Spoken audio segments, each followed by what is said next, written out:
We do the Breast Fest of Champions because we want to honor the champions in our lives who have fought cancer at one point or another. I started working on it because my mother was diagnosed with breast cancer in 2010, and I was given the opportunity to chair it. Did it for 2 years, and now we're doing an awesome thing.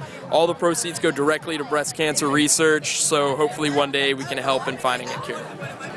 The reasons I come to Breast Fest.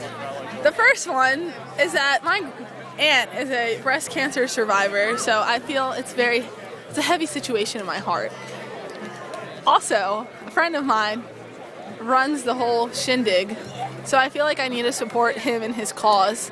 And it's just a really fun time. Like, a couple of my friends are in the KA frat, and it's a really good time. It's a barbecue, and it's nice weather. And we go outside and hang out, and they have live music.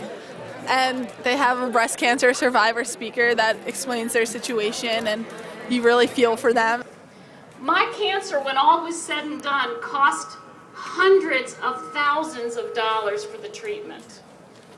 Can I say that again? Hundreds of thousands of dollars. And I had insurance. This is why what you guys do is so important. Business sponsors, specifically our gold ones tonight. We have Gill Grilling. Thank you for all of the food and all the help tonight.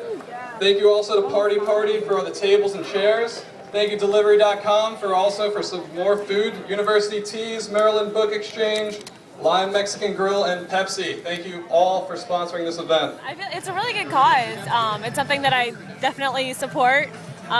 One of my friend's parents actually had breast cancer, and she beat it, but it's been close to me since then, so it's something I really support. The University of Maryland will take care of you when you need it too.